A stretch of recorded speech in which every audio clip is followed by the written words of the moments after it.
Hello Scorpio! Welcome dito sa aking channel, Kapalaran 888. Welcome guys.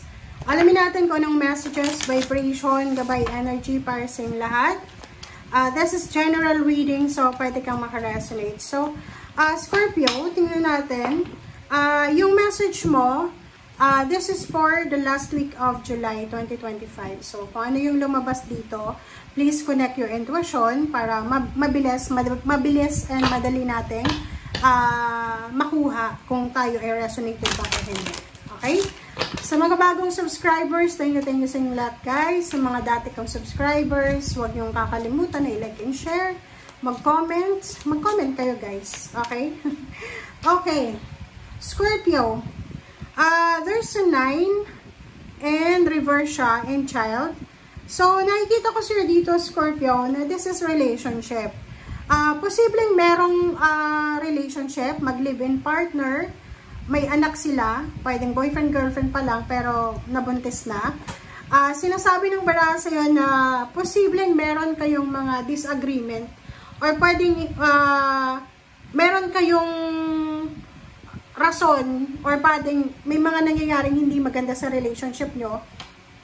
Pwedeng nag-aaway kayo and gusto nyo nang maghiwalay, pero hindi nyo masyadong iniisip na yung kapakanan ng anak nyo. It's either kung may anak kayong babae. Okay. Please comment down below if you resonated. Kasi pwedeng may mag-aaway ditong mag-asawa, mag-boyfriend, girlfriend. And makakalimutan nyo na mayroon kayong responsibilidad na dapat naisipin sa inyong pamilya, especially kung may anak kayo. So, sinasabi ng baraha sa'yo na you need to focus sa iyong anak. Okay? Okay. Ten of Pentacles, sinasabi ng baraha sa'yo na posibleng sa linggong ito, sa last week ng July, makatanggap ka ng lump sum of money. There's an inheritance, payments, payouts. May mga unexpected na help, financial help or windfall. Pwede may magpautang sa'yo or may magbigay sa'yo ng trabaho. Okay, the devil. Mag-iingat tayo, Scorpio, sa mga temptation. Maybe relationship, money, or kung ano pa man na temptation. Wheel of Fortune, sinasabi ng baraha sa'yo na meron ditong Scorpio talaga na gustong-gusto yun ang mabago yung takbo ng buhay niya. Emotional and financial. And nakikita ko sa'yo dito na you are super decided na talaga. Determinado ka na talaga na baguhin ang buhay mo. And sinasabi ng barahan na possible siya. Possible na mabago, possible mo siyang mabago or baguhin yung buhay mo. Kasi ikaw yun eh. 'Di ba? Kung ayaw mo, di ayaw mo. Prioritize your happiness. Kung talagang hindi ka na masaya, you need to let go. You need to leave, 'di ba? Alchemist, magician. Ang nakikita ko sa'yo dito, maraming mga unexpected, yung mga hindi inaasahang pangyayari, ang posibleng darating sa'yo, Scorpio. And sinasabi ng barahan na sa linggong ito, possible din na meron kang mga pinagdadaanan na mga financial problems, or mga, may problema ka sa pera, maybe may anak ka, may sakit yung anak mo and kailangan nyo ng malaking halagang pera. This is Illuminati Tarot Bag. Malaking halagang pera. Okay. Let's clarify.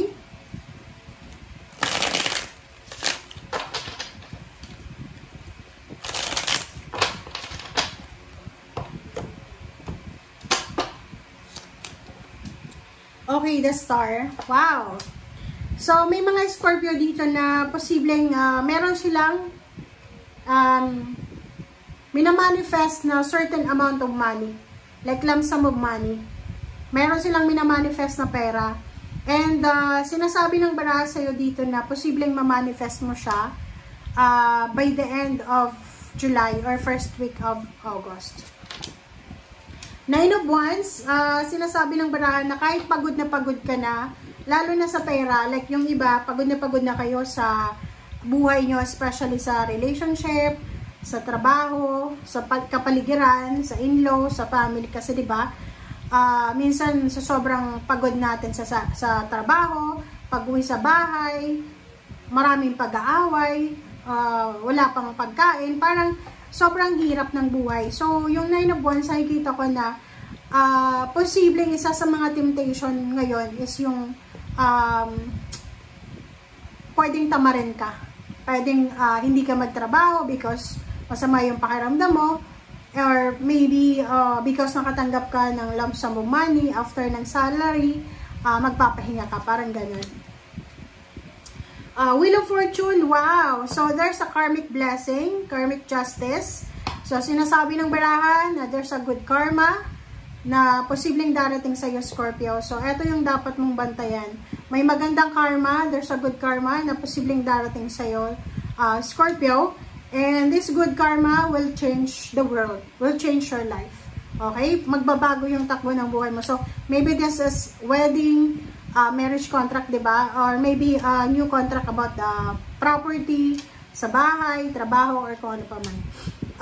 Pwede din na, pipirma ka ng kontrata papuntang ibang bansa. Parang ganun. And for Wands, nakikita ko na isa sa mga milagro na posibleng darating sa'yo is all about your family. So, may isang unexpected na financial stability na posibleng darating sa pamilya, or posibleng pera to sa loob ng tahanan, sa loob ng bahay. Merong, kumbaga, unexpected na mangyayari sa buhay nyo na pwedeng magdala sa inyo ng stability and balance. Okay, so kung halimbawa pareho kayong ng asawa mo, ng boyfriend, girlfriend, ng kalibin mo na walang trabaho, walang pera, sinasabi ng baraha sa'yo dito na kailangan nyo ng pasensya. Kasi pwedeng yung kawalan ng pera, yung mga physical health problems ay posibleng maging dahilan para mag-away kayo o hindi kayo magkasundo. So, kailangan yung labanan, yung tukso ng, yun nga, kasi meron ditong paghihiwalay eh. Yung parang nagkasakit yung anak nila, instead na ayusin yung problema, naghamunan pa sila na maghiwalay na. Parang ganun. Okay, the Tarot bag.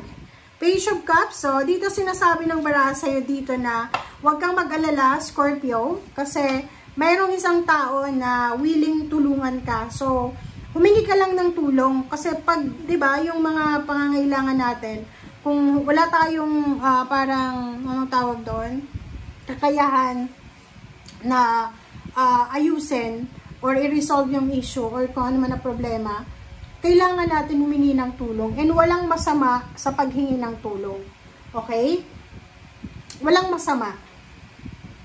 And kung makikita mo yung 10 of Pentacles, saka Page of Cups, sinasabi ng barahan na if you need lump sum of money, yung parang malaking halagang pera, sinasabi ng baraha sa'yo dito na posibleng may mag-offer sa'yo ng indecent proposal.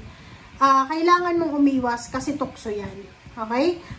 And dito sinasabi na kahit pagod na pagod ka na sa paghahanap ng trabaho, pwedeng pagod na pagod ka na sa pagmamanage ng finances, huwag kang padadala sa mga indecent proposal na yan na pagkakaperahan. Okay?